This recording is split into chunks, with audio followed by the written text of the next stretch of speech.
Welcome everybody on a beautiful Saturday to come hang out with us. What a blessing it is for me. So welcome to Fix Your Feet, Fix Your Posture, Fix Your Body. Now, I feel like anytime I talk about posture, everyone likes to come because it's such a big hit word. So we're gonna learn about how posture works, how that affects your body, and then how the feet affects everything else. So who am I? So my name is Dr. J. I'm the founder of PhysioX, and we are a holistic physical therapy practice, and we help people mostly with chronic injuries. Now, there's a big difference between a chronic injury and an acute injury, and I'll talk a little bit further about what that difference is and why it all matters. And I'm joined by Dr. Adrian Gonzalez. He's over there somewhere. There you go, Adrian. Former athletic trainer for the Baltimore Orioles and doctor of physical therapy. Everyone give a little applause for Adrian. And then I'm also joined by Dr. Brandon Drynan, strength and conditioning specialist right over there, also doctor of physical therapy. A little hand for Dr. Brandon. Okay, so why do we exist? We exist because there is a gap in rehab, and that gap exists between acute injuries and chronic injuries. So in traditional rehab, is really good for what we call acute injuries. So if you hurt your ankle maybe a couple weeks ago, the swelling occurs and you go to a traditional practice, they're gonna get the swelling down, get the range of motion back, get your strength back, and off you go. There is a really nice protocol that works 99% of the time. But what if you're someone who's dealing with a chronic injury that came out of nowhere? Well, that's been going on for years. Now that, you can no longer use that same acute injury protocol for something that is more chronic. It requires a totally different approach. And that's what we're gonna be talking about today. And that is the majority of people. And they are often neglected in this modern medical system. And my first client is my mother. She's one of those people. Hardworking immigrant mom. She saved every penny she has so she can put me through school to become a physical therapist. And when I graduated, she suffered from chronic back issues. Couldn't stand, walk for longer than 10 minutes. And she had tried everything. She tried chiropractic, she's seen physical therapy, she's done a cortisone shot, and I will watch her cry herself to sleep every night looking for solutions, and no one can tell her what's going on. And so I took it upon myself and I say, look, I'm gonna take all the stuff I learned in school and apply that for her, and it just felt really flat. If anything, she felt worse off. So I say, hey, you know, I know there's a solution somewhere out there, but maybe I need to find it not within what I was taught in school. Maybe I need to go overseas and see how other people are looking at the body. And what I discovered would forever change the way I look at the body and how I treat. So the secret to success. Now, I've always heard how your foot plants on the ground changes the alignment of everything else and how it works. But I never really understood how that occurs. But I say, hey, you know what the heck, I tried everything. So let me just go ahead and manipulate her foot. And then she stood up and she felt an immediate change. And we haven't been able to make any kind of change for her all this time. Now, it's not the thing that fixed her. That's not how the body works. It's not like a one time going and then you're fixed. But the changes were significant enough, it warrants me to dive a lot deeper on this topic. And I discovered the role that the nervous system plays in the body, and we can discuss a lot more about this in a moment. Present day, she's swimming, walking every day, and enjoying her retirement and her second job, which is a caretaker for my newborn baby. And she's actually in China right now, walking probably tens of thousands of steps. So, she looks different? Yeah. Well, when you're out of pain, everything changes, for sure. So 2021, I decided to go online and I posted a bunch of content and I say, hey, you know what? I'm just gonna tell people what I discovered and see who resonates. So I talked a lot about the back, the nerves that comes out of it, talked about the feet and how that relates to the rest of the body, talked about the breath, the rib cage, and how that changes our alignment. And soon a lot of people resonated with what I was saying, and I was able to have people from all different parts of the world work with me. And we have helped over 100 people virtually from all around the world, from New South Wales, from West Virginia, from Alaska, and we were all able to create results for people all 100% virtually. So clients such as Emily, who's been suffering from debilitating back pain that radiated down her leg, 29 years old with 3 young kids. And when I first saw her, this is as far as she can reach down and touch the ground. And that greatly affected everything in her life and affected the way that she's able to show up as a mother. Someone such as Tim from New South Wales, from Barooga, New South Wales, Australia, a place I'd never heard of until I met Tim. 46 years old, chronic pain in the feet and ankle for 12 years, gone through multiple different surgeries. And after about 6 to 8 months working with him virtually, we were able to get him a significant change in the way that he's able to operate his life. Clients such as Leanne from Austin, Texas. Now, Leanne is funny because she could not sit for more than 5 minutes. Imagine that. Can't watch TV, can't be in a conversation with her husband, can't really take a break. There's no break in her life. And she's been seeing physical therapy for the last 12 years and really never felt there's any long-term changes that she's able to make. And this is a nice message I received after a post I did on Instagram, and she said, "I'm watching this while sitting on a hard bench in rural Spain, an incredible life experience made possible by Dr. J and those amazing wedges." And that's what you guys are going to be experimenting with today. So in 2022, we started our first brick and mortar practice, is the place that you're in right now. And the goal is to expand this knowledge to more and more people and recruit a team of passionate physical therapists who also believe that we have this broken healthcare system and finding ways that we can better serve our clients. So what's the secret? 3 concepts. We use these 3 concepts to solve the majority, I'll say 99% of the cases that we see, no matter how complex. And I'm about to explain to you all 3 of these concepts in about the next 10 minutes. So buckle up a little bit. The nervous system is the number 1 concept. Majority of movement is thoughtless. When we're moving around, when we're walking, we're not thinking about, oh, I'm gonna use my hamstring, I'm gonna use my hips, I'm gonna use my rib cage or whatever. We just expect all these things to work in the background. Thoughtless. Default center, everything orbits around a center axis, such as where you guys are right now. Earth orbits around an axis. Our whole body, all our joints orbits around an axis. Couple motion, when one joint moves, there's a predictable manner for how another joint should move. It's like a cog. You start one motion, everything else starts to change. And when you can understand all of these 3 concepts, we're able to make some significant changes. So nervous system, thoughtless movement. How does this all work? Works like a GPS. Who needs to put in a GPS today to figure out how to get here? Myself included. Right? So if you've never been to a place, you put in a GPS, it's always going to take you the most efficient path to get from point A to point B, your destination. So if there's a highway that's open, the GPS will bring you on that highway because it's usually the most efficient path, especially on a nice Saturday like today. But if the highway's closed, you're going to take side streets. You're going to have a detour. And the detour will bring you to a bunch of maybe some potholes, maybe a bunch of traffic. You're still going to get here, but that experience is very different than just going on the highway. So that's what happens after an injury. So let's bring this into a real life situation. So let's say 10 years ago, you're playing soccer and you hurt your right hip. So what happens next? Well, the nervous system was going to call a big meeting, similar to like here, everyone's all together, like you're the hip, you're the knee, you're the foot, you're the head. And the nervous system wants to say, I want to protect this right hip, but I still need this person to move out and about and survive in the world somehow. So how am I going to do that? So what is the best strategy to offload the right hip? So if I want to offload the right hip, I'm probably going to want to hike that right hip up. But when I hike the right hip, what happens to the rest of my body? I'm going to tip over to this way. Well, I'm going to have to side bend my rib cage back over to the right to keep me looking straight. Now my head is shooting off to the side. Now I've got to turn my head back down to the middle. And we look like this. This is how we limp, right? But here's the cool thing about limping. We never need to be taught how to limp.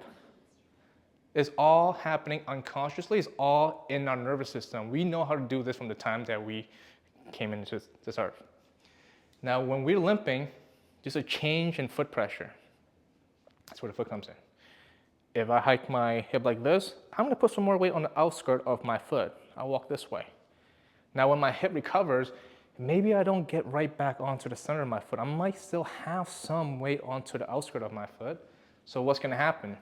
The nervous system might hold on to this, let's protect this right hip strategy for months or even years to come. So when you squat, like this person, you might just squat and then just come up over to the left. Unbeknownst to you it feels fine, until someone notices it in the mirror and tell you about it, or you see a video of yourself doing it.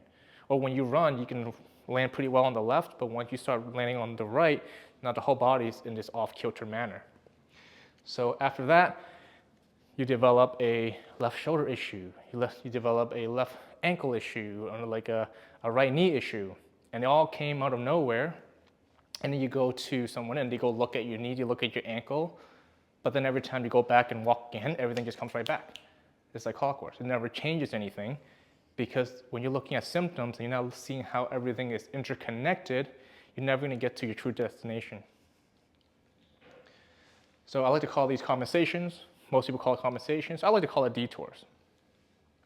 So consequences is that your body creates detours after each subsequent trauma. So 20 years ago, I did this to my left knee. 10 years ago, I did this to my right ankle. And I do this and I do that. It's just a bunch of detours your body's taking. That's kind of where you're living in today. So you might develop some foot, back, knee, hip, shoulder pain that comes out of nowhere. And then when you get an MRI or an X-ray, it's going to show that there's nothing wrong with you. Because MRI can only see injury at the spot, but they're not seeing how everything correlates. And that is the case for a majority of people dealing with pain. They just get run around seeing 10 different people for 10 different places. So what do we do about this? Well, I think this is why we're all here today, right? Update the GPS. Allow the body to feel the highway again. If you're taking all these side streets and then one day your best friend in the passenger side says, hey, you know the highway's open? You can take the highway, you're gonna be like, man, where has this been? What are you gonna do? And the next day, you're no longer gonna take those side streets anymore. You're gonna go back on the highway. Because why would you take the side streets when the highway's open? Everything good, everyone good with that concept so far. Nervous system, everything's good. Going into concept number 2, default center. This is where we talk about posture and alignment. I do think it's important to be in good posture, but the way that we approach changing posture is drastically wrong. Let me explain why. The nervous system is really spectacular at finding the center of anything as long as you shows where something starts and where something finishes. And everything has to orbit around the center. So, for example, if I have point A and a point B, if you know where A starts and where B ends, you can make a really strong prediction of where the center might be. But what if this is point A and this is a true point B? Your perception of the center may actually be off, and your whole body will oscillate around the perception of where the center is. Now, what is A and B? That's the range of motion that you have in your body. So let's say you're someone who works at a desk and you're like here all day, and then, oh, you know, my therapist said I should work on my posture. I'm gonna go back to my nice, tall, neutral posture. Then I go back to A and I go back to B. If this is A and this is B, wouldn't the perceived center be closer to A? So no matter how much we try to be neutral, we can never stay there because our default is shifted closer to the true perceived center point. That makes sense for everybody here? So what do we do about this? We recalibrate A and B, and then we have the nervous system unconsciously recalibrate our center, our perceived center. So an exercise we might do is going into this position where we explore A and then we come all the way back, explore B, back and forth, recalibrate the ends of the A and B, and then we can be closer to our true center. So you should be able to achieve taller posture, better alignment, but it should not come with effort. Like if you actually change your posture, it should feel effortless to be taller. Like this is just my normal. Versus if this is your normal and you're trying to force yourself here, you're never gonna work. You can't exert conscious effort to change something that is inherently unconscious.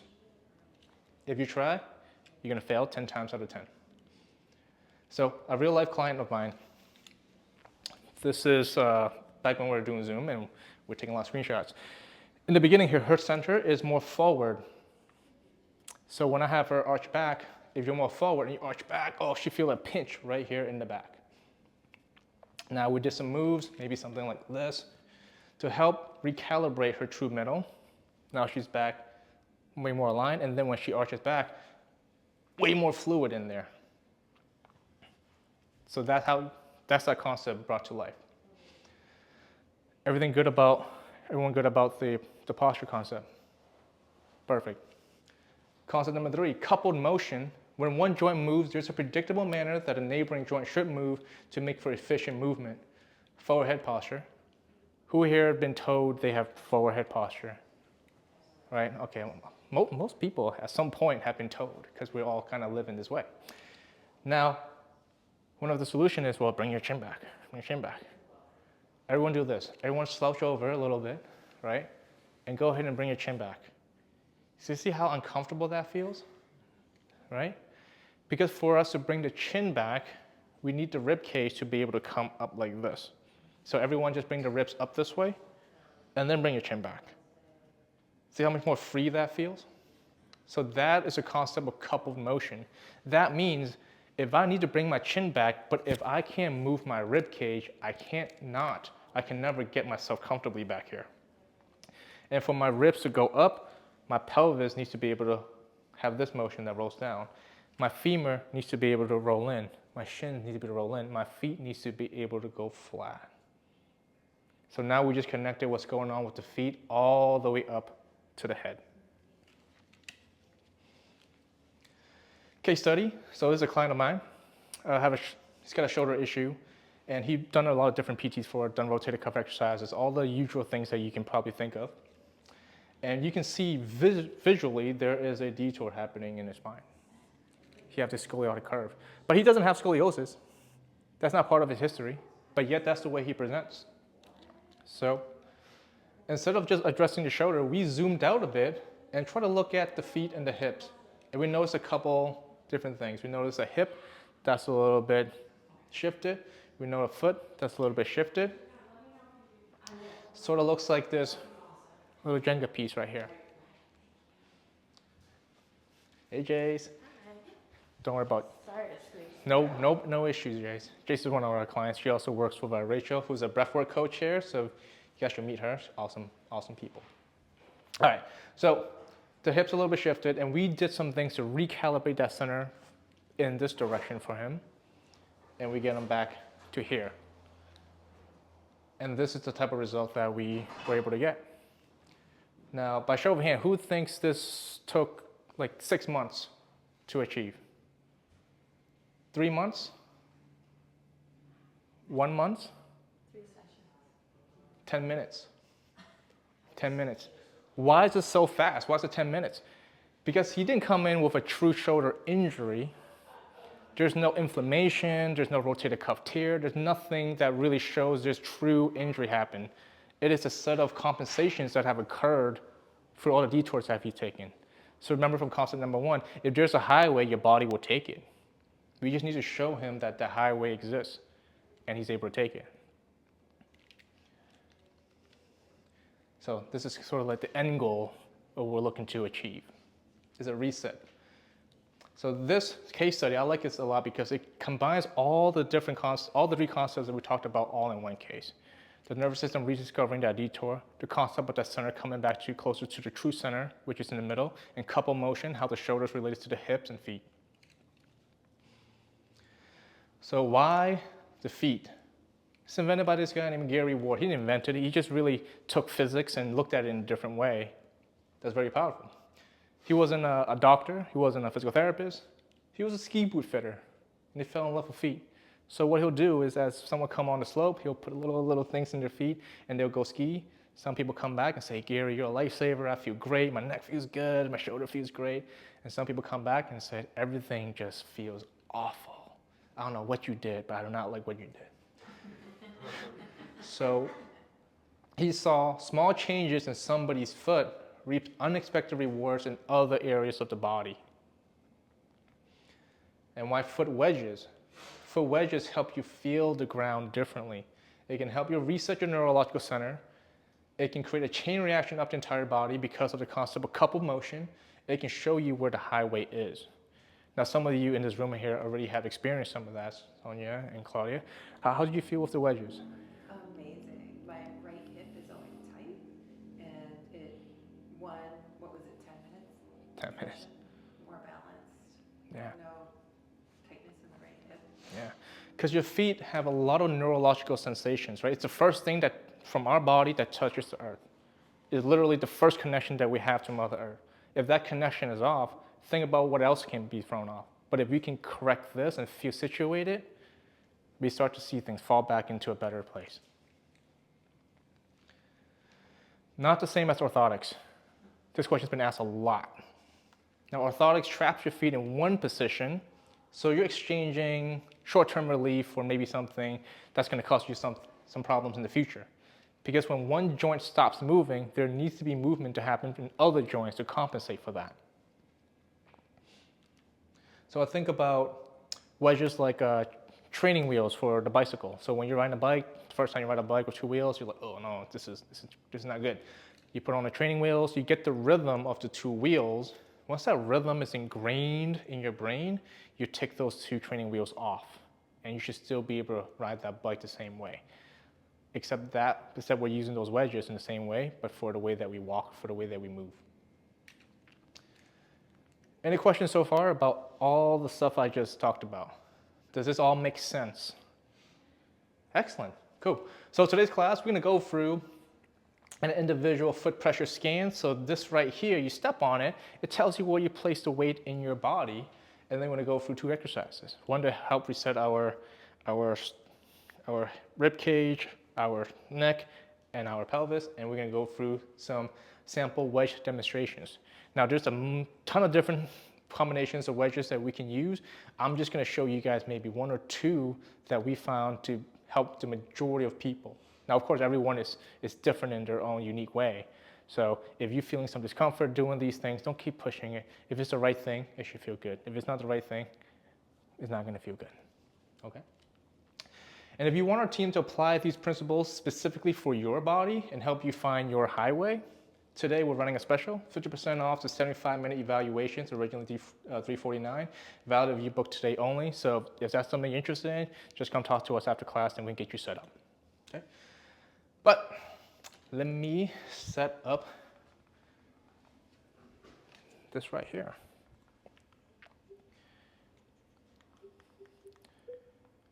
All right.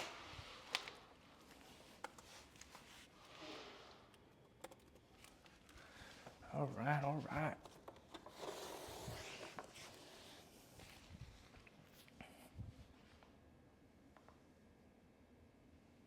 A little bit of background music, because this is supposed to be fun. All right, so if I stand here, it tells, first of all, it doesn't tell you your weight, because everyone asks this. Does it tell me my weight? I know it doesn't tell you your weight, but it tells you where you put forces around the ground. So I stand here. Of course, I've been practicing, so I'm feeling pretty okay.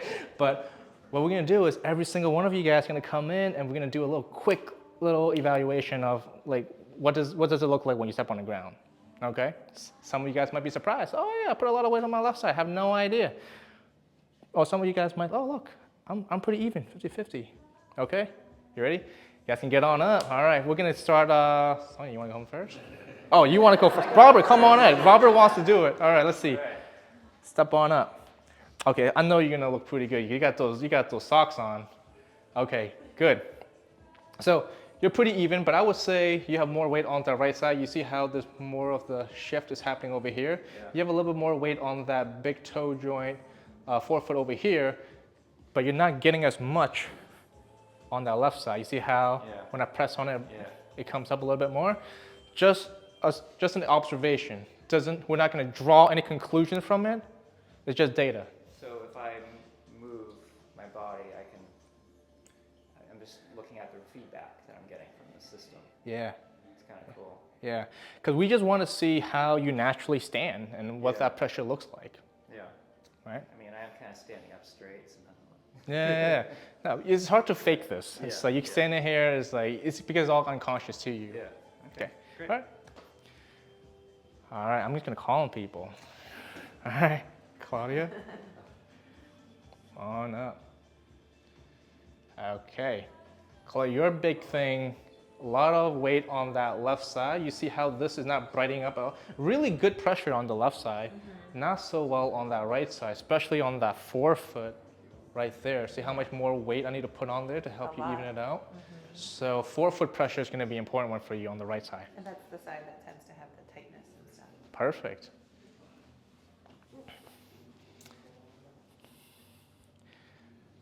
Okay, spread your feet apart a little bit. It's just because the sensor doesn't pick up short stances.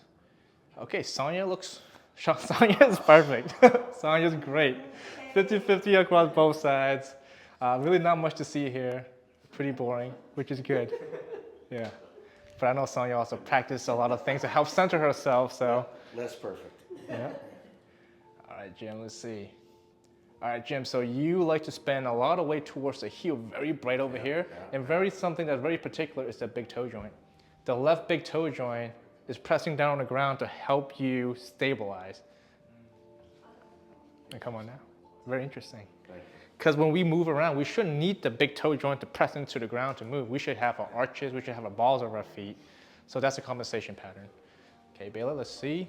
Bayla, you like to be more on that right side, especially more on that heel and the midfoot, a little less onto that left side.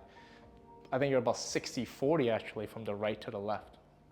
Okay, very good. Don't be shy.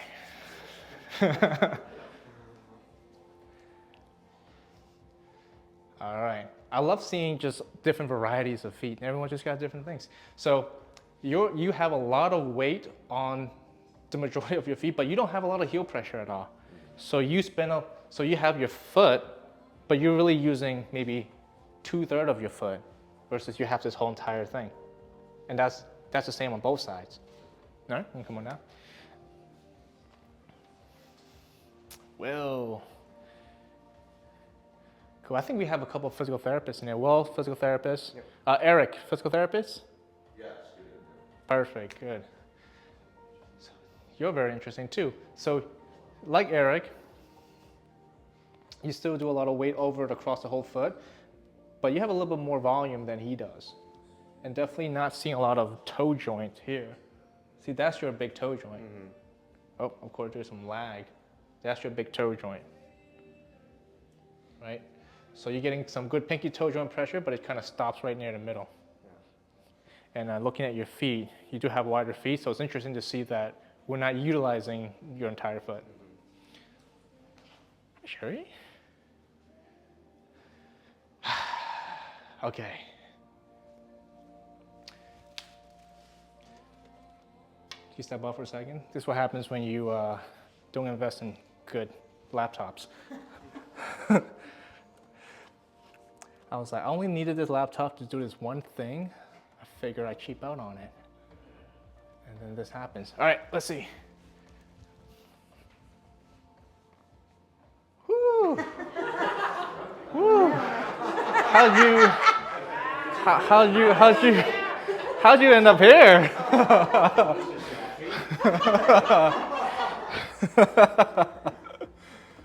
Oh, that's funny. They could take me right there. It took one step and you're there. We all want your feet. All right, let's see. All right. Can you get yourself more like, yeah. All right. Not too bad. You spend a little bit more time on that left side, but it's really not a big deal. You just have more lateral pressure here. Let's see. Toe joint. Definitely can use a little more toe joint on the right side and also on that left side. So more heel heavy. Come on. Down. All right, Ed. Come on up. Okay. Ed, you're being close to 50-50. A lot of pressure on that right heel. Whatever the case that is, a lot of pressure on the right heel. Not a lot of weight onto the midfoot at all. So on that right side, if I want to bring you, like that's how much we want to be able to see. But you're really just hanging out in the back. And come back here. Now, we don't always want to hang on the back because when we walk, we need to go from the heel into the midfoot and then push off. So having good pressure through the front of the foot is actually pretty important. Robin? Come on up. Spread your feet apart a little bit. Yep, it's just a sensor thing. All right, just look straight ahead. Good, not too bad over here. I say you have a little more weight over to the left side. Could use a little bit more forefoot pressure on that left, but otherwise, excuse me, otherwise not. Well, now we're more like 60-40. Okay, but now you really have a lot more weight over to the left side as you're starting to settle in. Okay. We're missing anyone?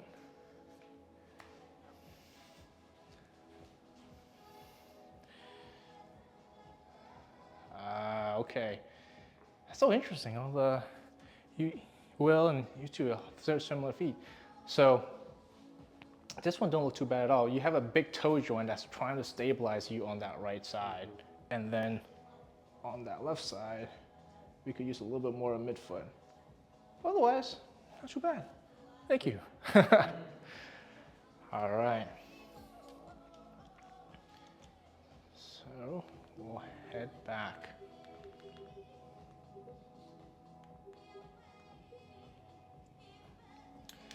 All right, now we're gonna go into the movement piece.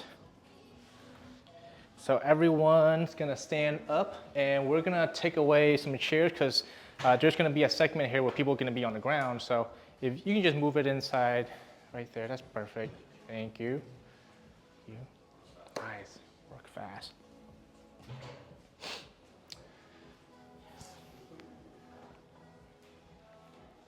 Okay, so we're gonna start off with a quick little movement screen.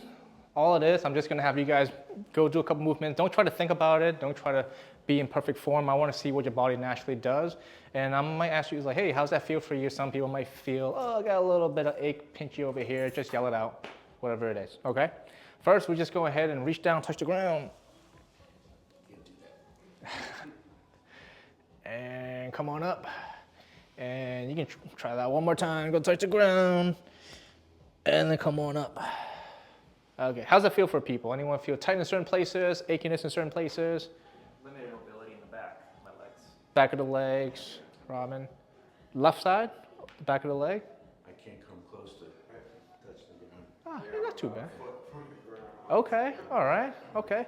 So keep a mental note of this. I'm not gonna remember any of this, but it'd be cool to see. It'd be cool to see if we do some of the things, if some of these things changes for you. It might not, but it'd be a nice little experiment for us. All right, hands on your hips, and just go ahead and arch back, and come back up. And how's that feel? Everyone likes it? Bayla? Lower back pinching. Lower back pinching. Lower back pinching. Ed, how are we doing over there in the back? Same. Lower back pinching? Okay. It's felt pressure here, like stretching. Oh. That's not bad, actually. Good, good. Nice. And let's see a side bend. Let's go side bend to one side. And the side bend to the other side. And how's that feel? You guys can do it one more time if you want to double check. Right hip tight. Tight. Right hip tight. Tight both ways. Okay. Feels tighter than there. Okay. Left side a little more tight. Okay, cool, cool. Nice, nice. Love it. Good, good. So now let's do a rotation. Let's rotate all the way to one side and then all the way to the other side, and just note how that feels for you guys. Tight on the left side. Tight on the left side. I still can rotate more from the one session I did with you. Like it didn't go back to, It's stuck. it stayed. Yeah, yeah. Because that's the cool thing about this, because if you change the foot, every time you step and walk, it reinforces the new pattern for you. That's a cool thing. But it won't work if you do this and then you lay on the couch. You know, you wanna continue to work on it. Cool. How's the rotation feel for you guys? Fine. Okay. Cool. Cool. Nice. Let's see some squats. I want to just pop a couple. Maybe like try to keep the heel down. That's the only request I have. All right. Yeah. Okay. How's everyone's squatting ability? Anyone feel any pain, discomfort, or pinching or anywhere? Little left knee. Yeah, knees. Knees? Okay. Got it. Sounds good, sounds good. All right, we're gonna take a step forward. We're gonna, like, if you're gonna walk, you're gonna take like a step length, like a walk length, And then you're gonna go ahead and just make sure the heel stays on the ground and go ahead and bring your knee forward and bring it back. And we're just gonna try that a few times. All right. Okay, and how's that feel on the right side? Yeah, pretty okay, all right. Left side. My opposite foot, the heel wants to pop up.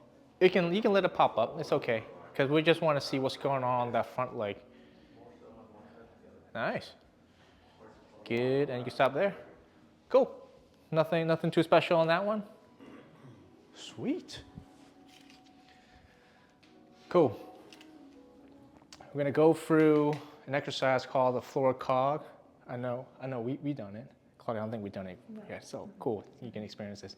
All right, so the floor cog, like we talked about before with the example of the chin tuck, we can't get a chin back if we can't get this up. If we need to get this up, we need this to come down.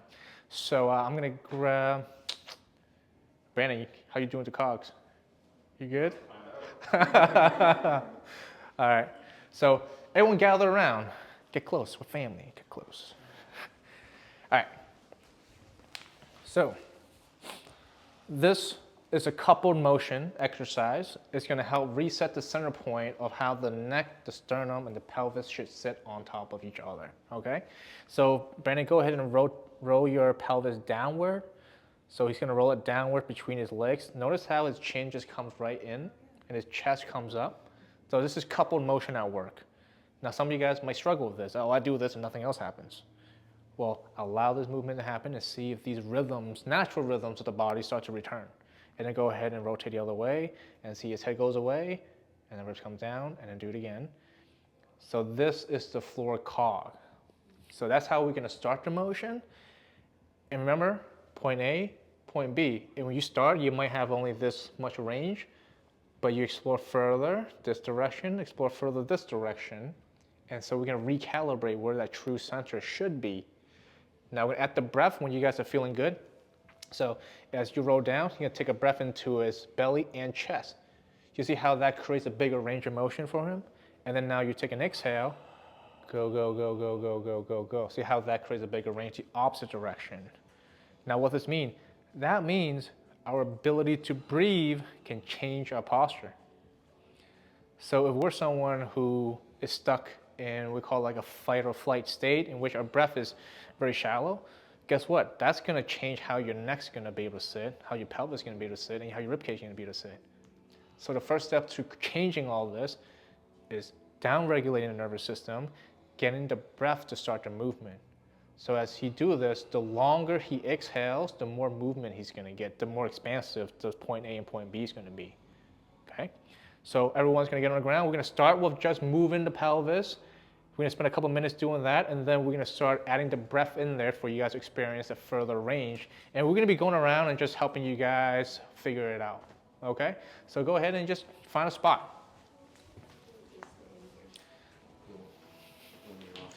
You can be in the office, it's fine. Is there room here? Yeah, this room. There's plenty of room in the back and everything too, yep.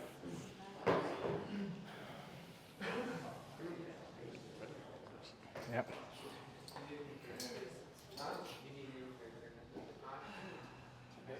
Good. So you're gonna let your pelvis roll down in between your legs, and then you let your pelvis roll up. Let's just start with that first. Don't even worry about the breathing yet. Get that rhythm down, and then we can add the breathing afterwards. I don't know about you guys, I'm notoriously bad at multitasking, so I'd like to do one thing at a time and then add them together at the end. Okay, let's see what you got here, Jim. So you're gonna roll down. So go ahead and roll it up. Relax your chest here. And then roll down, and then roll up, exhale. Go, exhale. Go. See how that helps you rotate up a bit more? So you need the breath, Jim. Inhale down, and exhale. Go, exhale more, Jim, more. See how you get more motion when you exhale more? Good. So now you guys maybe spend a couple reps here, start coordinating the breath. So as you inhale, the pelvis rolls down. When you exhale, the pelvis rolls up. And I'm gonna go ahead and help you guys. Exhale, exhale, exhale, exhale. Nice. And then slowly inhale. Nice. There you go. Good job, Rob. Exhale, exhale, exhale, exhale, exhale, exhale, exhale, exhale, exhale. There you go. See how that chin just went up? Perfect. And then inhale. Inhale into your stomach and chest. And let that chin just come. There you go. Good. And then exhale. Good. And as you explore your breath, focus on that exhale. Most people hold on to their breath. The longer of an exhale that you can get, the better of an inhale you can get. Just like that. Exhale, exhale, exhale, exhale, exhale, exhale, exhale, exhale, exhale. And then inhale. Inhale, inhale. Through your nose. Exhale. Exhale, exhale, exhale, exhale, exhale. Good. Inhale, roll it down. Inhale, nose, nose, nose, nose. Roll, roll, roll it down, roll it down, roll it down, roll it down, roll it down. Yep. Keep working through there.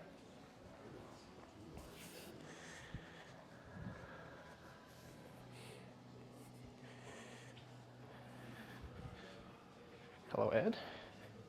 Let's see how you're doing. Nice. Good. Get some air into here too. There you go. And then exhale. Go. Go. Go. Go. Go. Go. Inhale, inhale, inhale, inhale, inhale. Yeah.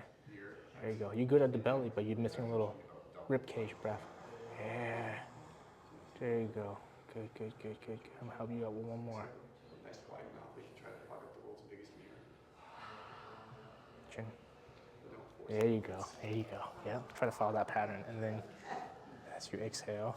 Yeah. See. Good. How we doing, Robin? See. Yep. Exhale. Good. Good. And then inhale. Inhale. Yep. Yep. Yep. Inhale. Belly and chest. More. More. Yeah. And then go. Explore that range. Good job. Sure, you doing okay? I think so. Okay. The only thing weird is when I inhale, I'm like straining over here or something. Do less. Less Yeah. Let the air flow in. Don't force it in. That's better. And then exhale. Is that better? Yeah. Don't force it. Don't force it. Yeah. We're gonna spend maybe another minute. Spend another minute. I encourage you in this last minute, exaggerate your exhale, exaggerate inhale. But when you're inhaling, don't force the air in.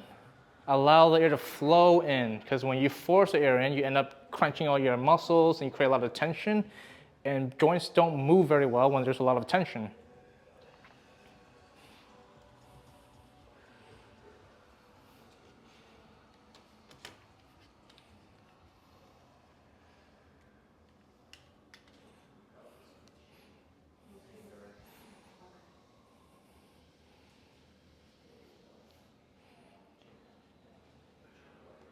And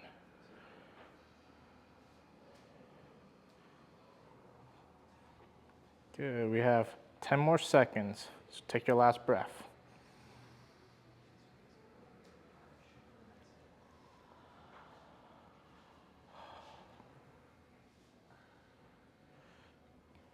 Good.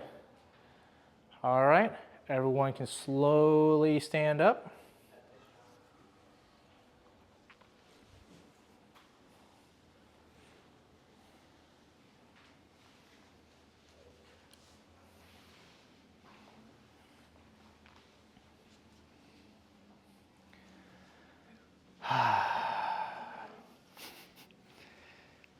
How does everyone feel? Peaceful, yeah. So that's what I like about There's movement because we need to downregulate the nervous system for things to work. And one thing someone mentioned to me that was useful was that every time when I breathe, I feel some tension here. We want movements to happen to us, not try to force movement to happen. And we can't do that if we're stuck in a fight or flight response, if we're stuck in survival mode. If we're running away from a tiger, the body's not going to care about fixing your neck or your back. You know, that's low in the priority list. So we need to get you to a state where things are calm, things are tranquil, so that these exercises can actually work the way they're supposed to work. Cool. Who feels a little bit taller just from doing that? Right?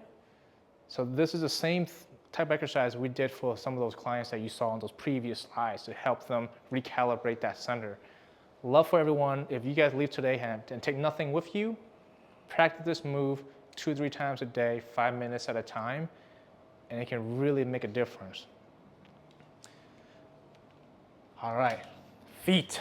Okay, so let's everyone gather around over here. Gather around, because we're gonna get into the foot now. Everyone can see? Yeah, make some space, everything good. All right, the foot has 2 shapes, that's it. It's either getting from one shape to the other or vice versa. And this is the pronation shape or the arch shape, that's it. But you notice how all of these bones are here? Most people aren't taking into consideration the interaction of all these bones. They just look at the calf, they look at the ankle, and that's it. They're missing the whole details here.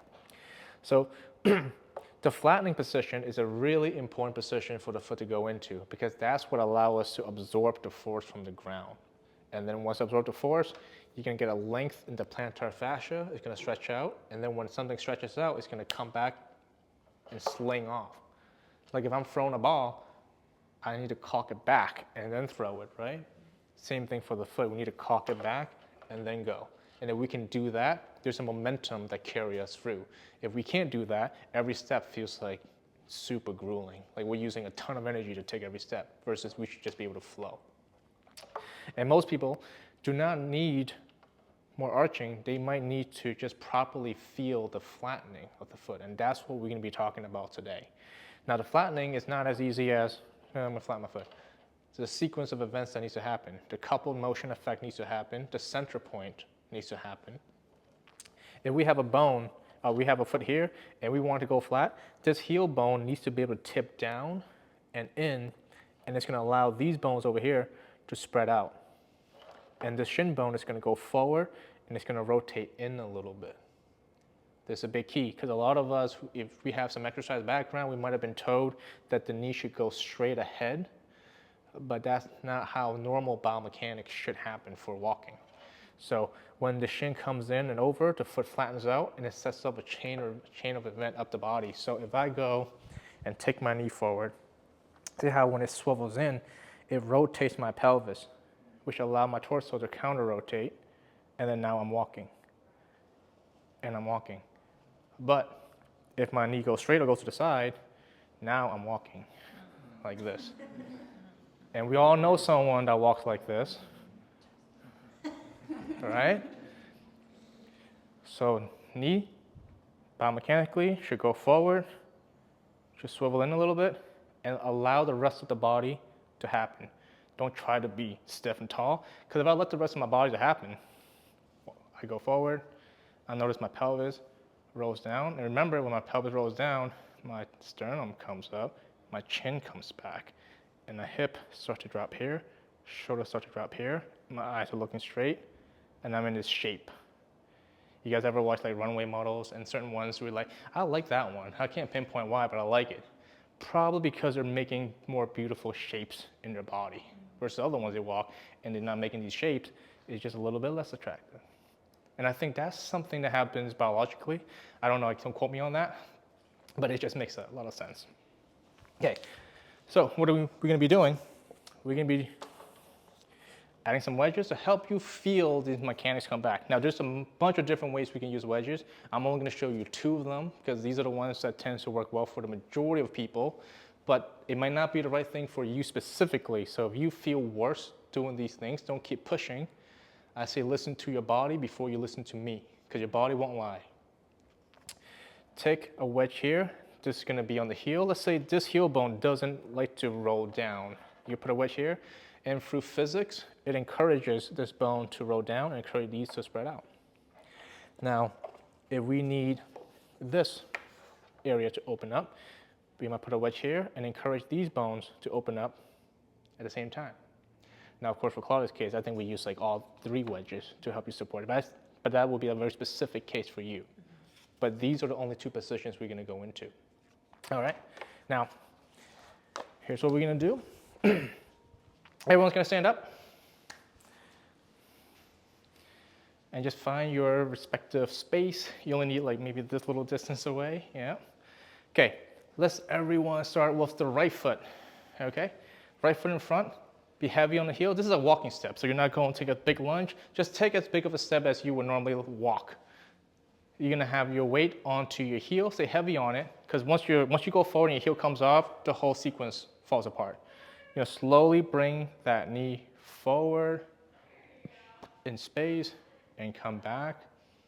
Bring it forward in space. I like to pretend like I'm super bored, like I'm not even like here. I'm just letting myself melt into my foot. Good, nice. Now, we're gonna place a little wedge underneath the heel, something like this. So not a lot, not a little, just right around there. And we'll, yeah, we got the wedge.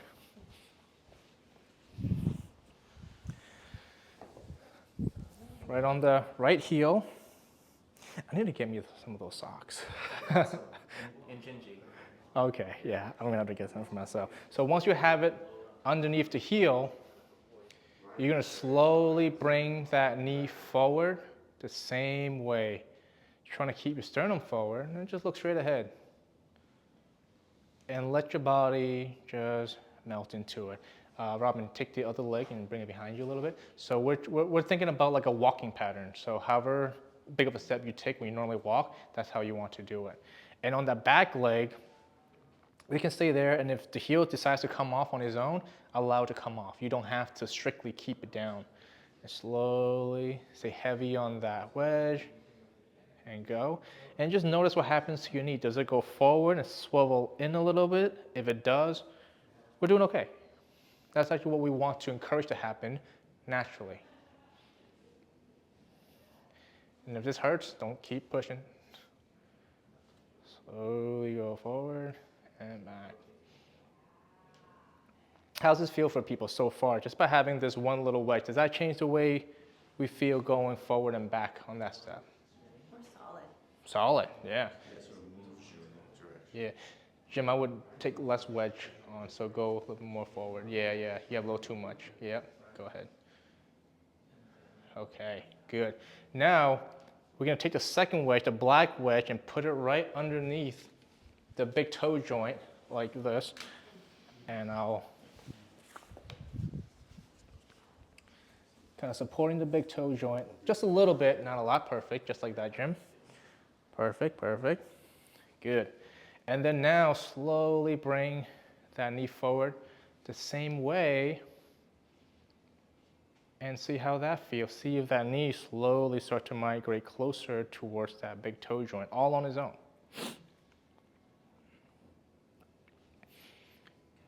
Yep, let yourself melt into it. Be lazy, be lazy. Good.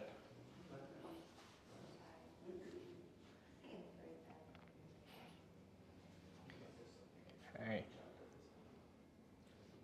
Good. How's this experience for people? Anyone feel a difference with the second wedge on top? Feels better. Perfect. Good. That tells me there might be something on the forefoot that needs to be addressed.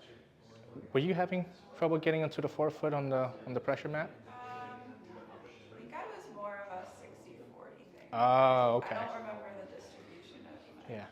Thank you. I don't remember much either. Okay.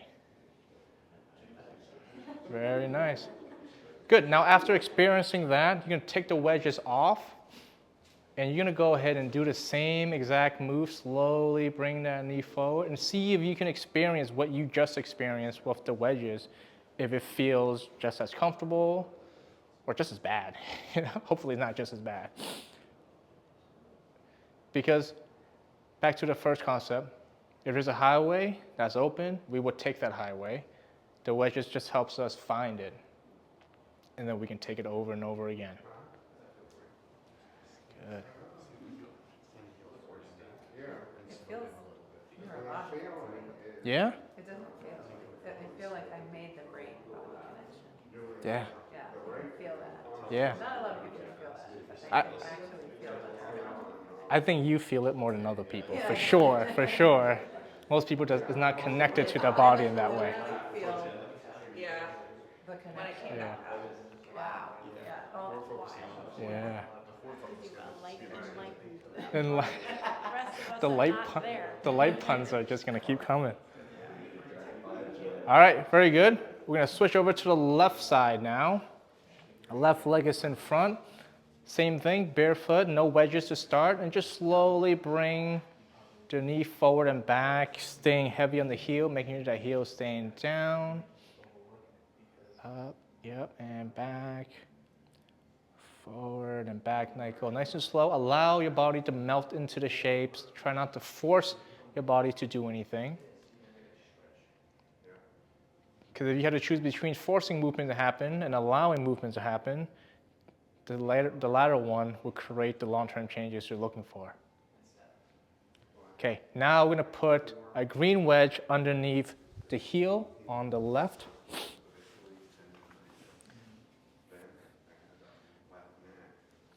So Bill, I'm gonna have a lot less wedging on you. Yeah, there you go, just a small amount. And the same thing, you're gonna go ahead and bring that knee forward, staying heavy on that wedge. Trying to keep your sternum straight. Some of you guys are kind of hitching forward. Keep yourself vertical if you can. Yeah. There you go, Jim.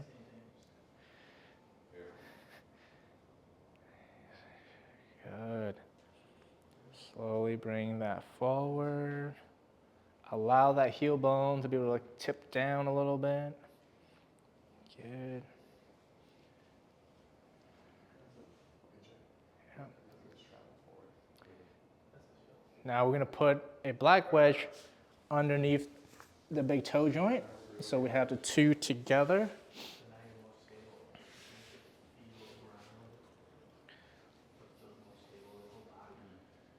Yeah. Feel the difference there, Jim? Feels like the motion is just easier.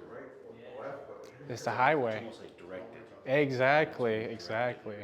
If it's the right combination, it's the highway motion. You just smooth, it's effortless. When it's not, it's like, oh God, I gotta figure this out. I gotta put on my GPS and trying to navigate through these little detours. Forward and back. It feels soothing. Yeah. I mean, hold on. There is a physical and emotional aspect to the definition of feeling grounded.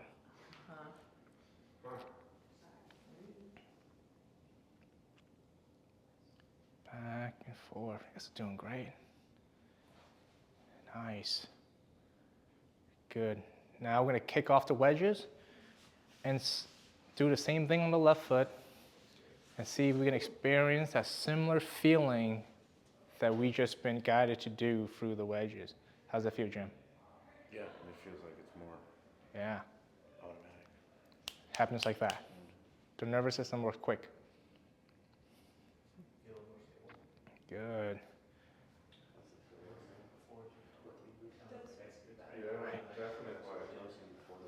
Yeah, there's like a huge emotional aspect to it.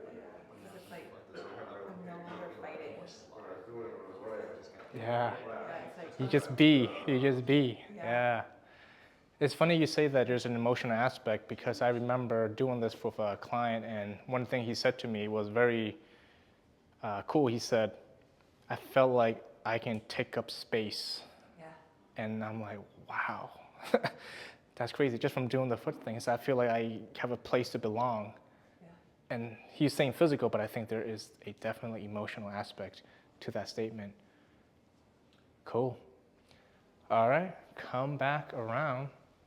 Okay.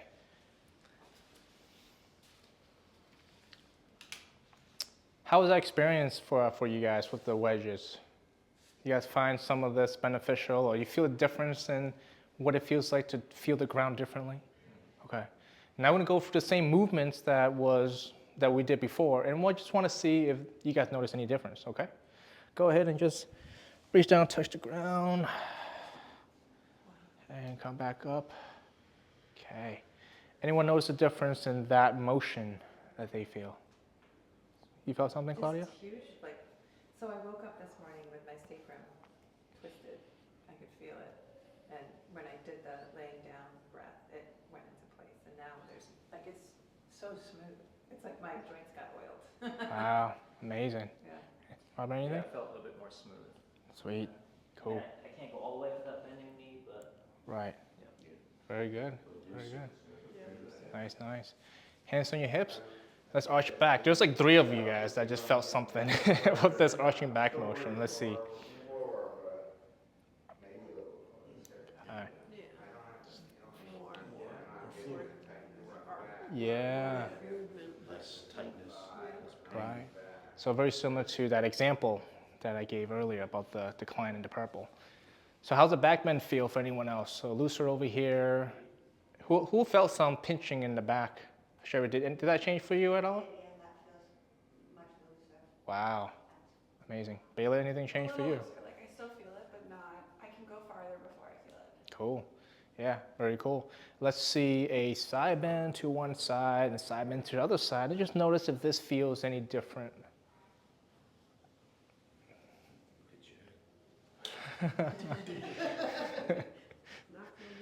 Yeah. Anyone feel a difference in this aspect of the movement? Yeah? Go further, yeah? Go further? More flexible. Very cool, very cool. And I'm gonna explain why this works and why these movements free up by looking at the feet. Let's do a rotation, side to side. And how does that rotation feel for you guys? Who feels a difference here? Much further? Very cool, very cool. And let's pop a couple squats. Yeah. The squats is a little tougher to see the change, but who feels it different in the squats? Yeah? Yeah, yeah. Got it. All right, good. Come on up. Now, why does the stuff that we do with the foot, why did that change the way we operate? Of course, those 3 principles are at play, but let's make it more concrete. If I need to do a back bend, don't I need to bring my hips forward? If I need to bring my hips forward, don't my knee needs to go forward in space? And my knee go forward in space, don't my foot needs to splay out? We just practice splaying out the foot. We just practice that pronation moment. So we can free this up. Now we can go back and we have a more uniform back bend versus if our feet doesn't go forward, doesn't splay out. Oh, that's not gonna feel good because I'm not bringing my weight forward. If I reach down and touch the ground, my weight needs to shift over to the heel and go down, and the foot should arch. We didn't go over that today. That's something else completely different, but that's what needs to happen. If we need to go side bend to one side, notice how I need to shift my weight over to the right. If I need a side bend to the left, the right foot needs to arch up and the left foot needs to flatten out. So that pattern needs to change and vice versa. And if I need to rotate to the left foot needs to arch, the right foot needs to flatten out, and that needs to change, and that needs to change. So we can return this function back into the foot on both sides. We can start to see these motions start to clear up. And where do we see these motions? When we walk. We get a little bit of side bend, we get a little bit of rotation, all very functional, and we can see this in sports, especially if anyone here play golf. Lots of foot, lots of golf. So this plate is actually made by people who love golf. Yeah. But the same thing, your feet needs to be going to the shapes. That way you can open up your hips. That way your pelvis can open up this way. And that way you can open up your rib cage and bring this arm over here and call it back. But if you is stuck in the foot, now you're gonna have to shift your hip. Now you're gonna have to do this, do something awkward, you're gonna throw off your swing. So we use foot mechanics a lot for people who want to play better golf, want to play golf pain-free, or want to increase the performance of the way they swing. But it needs to happen all in a way that is unconscious. Because if you think about 5 different things when you're trying to swing a golf club, you're probably gonna shank it. The less you have to think about it, the better you're gonna play. Same for all sports. Okay, so big idea from today. Chronic injuries require a different approach than acute injuries. The whole body is interconnected and controlled by your nervous system unconsciously. Your foot alignment affects your overall posture and alignment. And each person is unique and requires a unique solution. So we would love to work with you if you have a stubborn pain or injury that doesn't seem to resolve through traditional methods, like 3 months to a year. That's what we would consider more chronic. Want to lead an active lifestyle, but is afraid of getting hurt. Like, oh, I work out, but like I pay for it for like a week afterwards, and I'm in a lot of pain. So we help you resolve these issues. Want to just enjoy being more present for life. I mean, think about your life is just a bunch of situations string along each other. And if all those situations you're uncomfortable in your body, well, that takes away from your ability to be present and enjoy actually living. Or if you want to just optimize how your body moves for sports or just for life. Now, today's limited time offers, 50% off evaluation, price of $349. You pay $174.50 if you enroll today. But wait, there's more. You sign up today, you also get a complimentary set of foot wedges valued at $35. They don't include shipping on here, so probably more like $50. Live recording. So I've been doing this for quite some time, and through my time of doing this, I've done a lot of different workshop recordings and speeches, and you can have access to my back pain solution webinar, 45 minutes long, our lower body and upper body foundational strength presentation, that's 60 minutes long, and a posture and core webinar, that's 60 minutes long, and we can include that to you right when you sign up. And also foot wedge tutorials using other wedge positions that we did not talk about today as a bonus. That will be for you as well. And access to the PhysioX app. So I don't know how long this app's gonna be around because we stopped paying for it. But we still have it. At some point, they're gonna stop giving it to us. But meantime, it's still there. We have foam rolling techniques. We have things that you could do for common hip issues, for knee issues. So a lot of different goodies all on this app. And you can have this while we still have it. And money back guarantee. If you go through the evaluation and feel like we wasted your time, we'll just refund your money.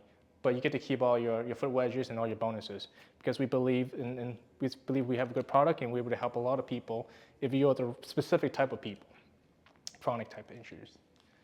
All right. Thank you guys so much for being here this awesome Saturday to meet some of you guys and checking out what we have to offer.